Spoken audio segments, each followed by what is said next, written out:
Assalamualaikum warahmatullahi wabarakatuh. Halo semuanya, kami dari kelompok 12 akan mempresentasikan mengenai desain faktorial eksperimen.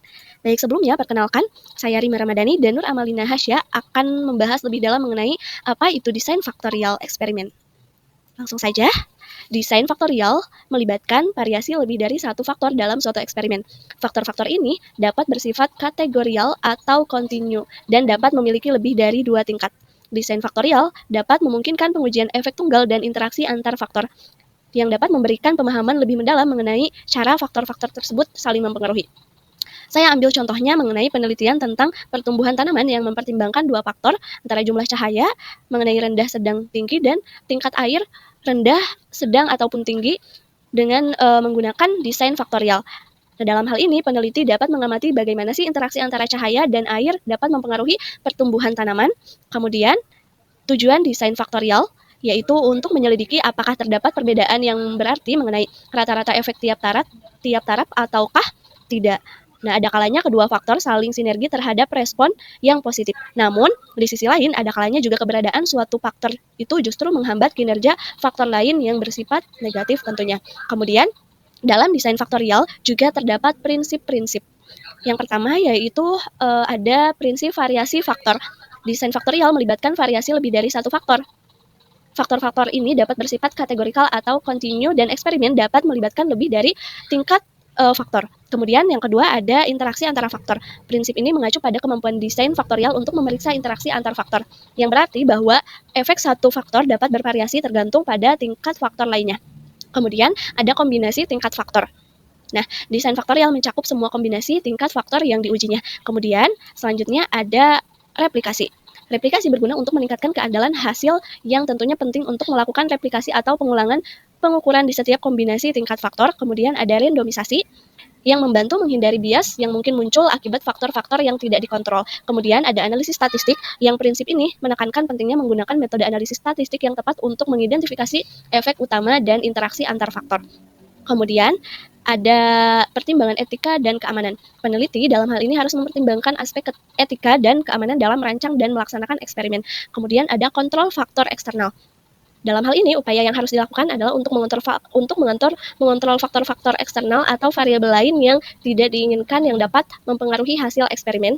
Kemudian, selanjutnya ada tujuan klarifikasi. Nah, penelitian dengan desain faktorial itu harus memiliki tujuan klarifikasi yang sangat jelas. Kemudian, komunikasi hasil harus jelas. Hasil eksperimen dari faktorial ini harus dikomunikasikan dengan jelas dan transparan. Kemudian selanjutnya ada macam-macam desain faktorial. Yang pertama yaitu randomized factorial design. Nah, dalam desain ini tentunya menggunakan lebih dari variabel bebas yang terikat. Menggunakan factorial design randomness ini menggunakan teknik kontrol randomisasi. Kemudian yang kedua ada randomized block factorial design. Nah, desain ini lebih banyak menggunakan teknik kontrolnya dibandingkan teknik sebelumnya.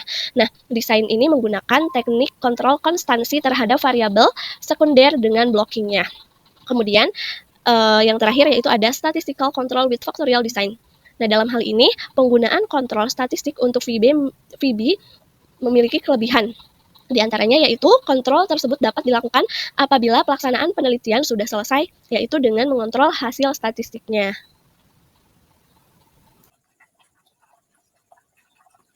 Nah, selanjutnya yaitu ada keuntungan desain faktorial. Nah, adapun beberapa keuntungan dari desain faktorial. Yang pertama yaitu ada efisien riset. Efisien riset merupakan desain faktorial memungkinkan penelitian untuk memeriksa lebih dari satu faktor sekaligus, meningkatkan efisiensi penggunaan sumber daya. Nah, yang kedua ada interaksi faktor. Interaksi faktor mampu mengidentifikasi dan memahami interaksi antara faktor yang memungkinkan tidak terlihat dalam eksperimen dengan satu faktor.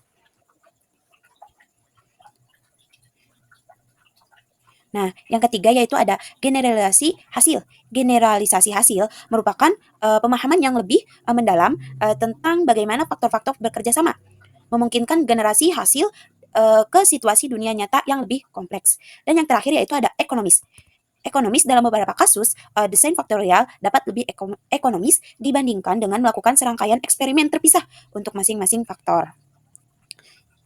Jadi, Keuntungan dari desain faktorial merupakan penerapan desain faktorial telah terbukti sukses dalam berbagai bidang seperti pertanian, manufaktur, dan ilmu kesehatan dalam bidang pertanian. Misalnya, desain faktorial telah membantu mengoptimalkan kombinasi pupuk dan faktor lingkungan untuk hasil panen yang lebih baik. Nah, pasti dalam apapun ada kekurangan dan ada kelebihan. Nah, sekarang kekurangan dari desain faktorial. Yang pertama yaitu analisis statistika menjadi lebih kompleks dan panjang. Yang kedua yaitu ada interaksi lebih dari dua faktor, agak sulit untuk menginterpretasikannya. Yang ketiga, dasar studi bidang kesehatan terdapat kesulitan dalam menyediakan satuan percobaan yang relatif homogen. Dan yang terakhir yaitu dapat membandingkan struktur tubuh beberapa makhluk hidup dengan makhluk hidup lainnya. Makin banyak faktor yang diteliti, kombinasi perlakuan semakin meningkat pula, sehingga ukuran percobaan semakin besar dan akan mengakibatkan ketelitiannya semakin berkurang. Nah, adapun langkah-langkah dalam menyusun desain faktorial. Yang pertama yaitu ada identifikasi faktor dan tingkatannya. Tentukan faktor-faktor yang akan diuji dan tingkat-tingkatannya. Yang kedua, tentukan desain eksperimen. Nah, selanjutnya yaitu pilih desain faktorial yang sesuai dengan penelitian. Kemudian ada atur randomisasi. Nah, atur randomisasi agar hasil lebih dapat dipercayai dan generalisasi lebih dapat diandalkan. Kemudian ada lakukan eksperimen. Nah, eh, implementasikanlah desain faktorial ini sesuai dengan rencana. Kemudian yang terakhir yaitu ada analisis hasil. Analisis hasil merupakan analisis statistik untuk mengidentifikasi efek utama dan interaksi antar faktor. Nah, kemudian adapun kesimpulan dari materi desain faktorial merupakan alat yang kuat dalam perencanaan eksperimen, memungkinkan peneliti untuk menyelidiki efek beberapa faktor secara bersamaan dengan menggunakan pendekatan ini. Penelitian dapat menjadi lebih efisien, hasil lebih dapat diandalkan, dan pemahaman terhadap interaksi antar faktor semakin mendalam. Dengan demikian, desain faktorial tetap menjadi salah satu metode terkemuka dalam melaksanakan eksperimen yang kompleks dan relevan. Mungkin itu saja yang bisa kelompok 12 sampaikan. Kurang dan kurangnya mohon dimaafkan. Wabillahi taufik wal hidayah. Wassalamualaikum warahmatullahi wabarakatuh. Terima kasih.